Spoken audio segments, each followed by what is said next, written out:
Dragi prieteni, dragi colegi, îmi revine o obligație înainte de orice să profit de această ocazie să vă mulțumesc încă o dată pentru sprijinul concret și puternic pe care mi l-ați acordat la alegerile parlamentare.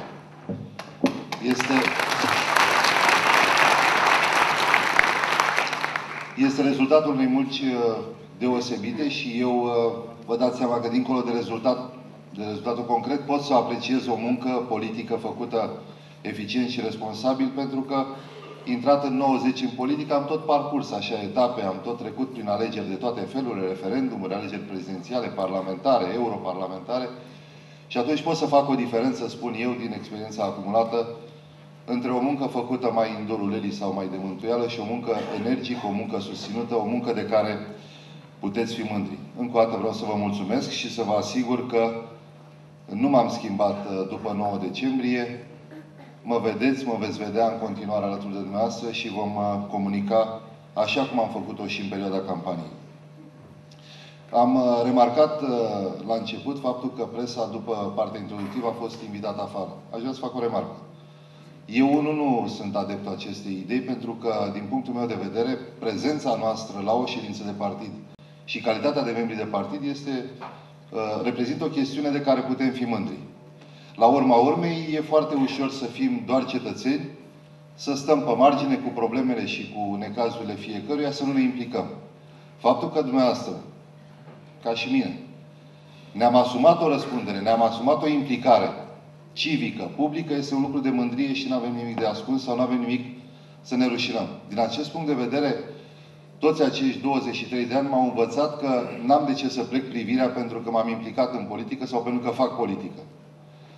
Un cetățean cu aceleași probleme ca și mine, dar care nu se implică, nu are de ce să mă tragă la răspundere pentru faptul că îmi asum și o asemenea responsabilitate. Și din acest punct de vedere este și o mândrie și o responsabilitate care trebuie să ne asumăm public.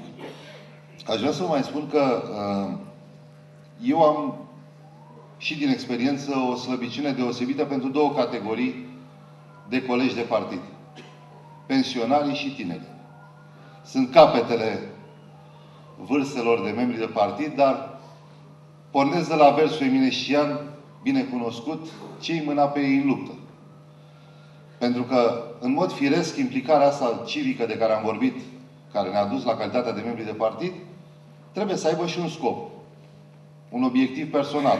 O implicare justificată la nivel personal. Pensionarii însă nu vizează funcții publice. Nu vizează beneficii publice sau politice ca urmare a implicării. Și o fac de foarte multe ori și, repet, am observat lucrul ăsta pe parcursul a peste 2 decenii, cu un entuziasm demn de tot respectul nostru. Efortul pe care îl fac pensionarii în cadrul Partidului Social Democrat este de aceea deosebit de respectat și de apreciat. Și n-am să ezit în a le aprecia munca pe care o fac de fiecare dată când am ocazie. De asemenea, categoria tinerilor, că e vorba de studenți sau de categorii de vârstă apropiată, nici ei nu vizează imediat posturi publice, funcții, demnități, recompense, să spun așa, în plan politic sau public, ca urmare a implicării. De aceea, entuziasmul acestora, chiar cu erori sau exagerări uneori, este de salutat, de respectat și încurajat. Și din acest punct de vedere aș vrea să vă spun un lucru pe care îl cunoașteți cu toții. Nu e vremea cea mai potrivită pentru a face politică. Și nu mă refer la starea vremii, ci mă refer la perioada pe care o traversăm. Nu e chiar cel mai bun moment să ne asumăm niște răspunderi. E o perioadă grea, e o perioadă în care economia mai mult nu merge decât merge, iar județul Mehedinți este un județ la care problemele economice și sociale sunt deosebit de grave.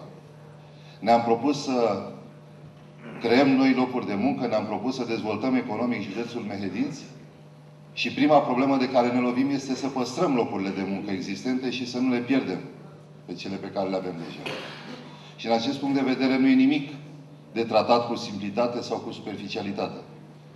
Nu este nimic incorect în a ne întâlni și a ne spune deschis punctul de vedere, lăsând deoparte formalismul sau formulele politicoase specifice și normale între colegi.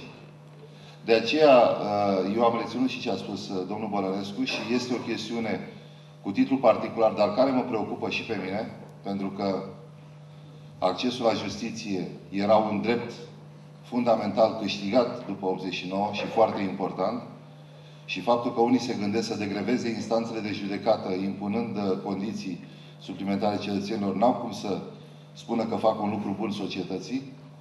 Dar dincolo de această chestiune, repet, implicarea noastră politică, identificarea de soluții în plan economic, în plan edilitar, în plan social și fără să uităm domeniul cultural pe care în vremuri de criză îl punem întotdeauna la coada listei, trebuie să vină din ideile pe care noi, ca membri de partid, le prezentăm în asemenea formule de întruniri.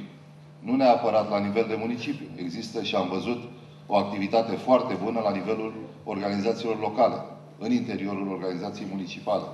Eficiența de la alegeri s-a văzut tocmai pentru că exista o bună organizare și o foarte eficientă organizare pe secțiile de votare și pe organizațiile de cartier.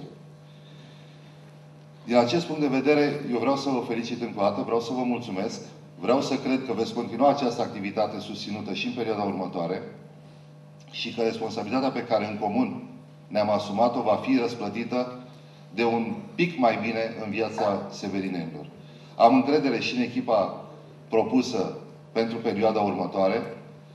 Am cunoscut eficiența ei în alegeri. Depășim asemenea etape care ne permit să evaluăm periodic calitatea muncii noastre, dar ne așteaptă și o viață politică tumultoasă în perioada următoare și obligații foarte importante în planul societății. Severinenii așteaptă foarte mult de la noi și dacă tot ne-am asumat răspunderea unor acțiuni și gesturi concrete în plan politic, e bine să răspundem așa cum se cuvine și așa cum ne știu toți acestor așteptări. Vă mulțumesc!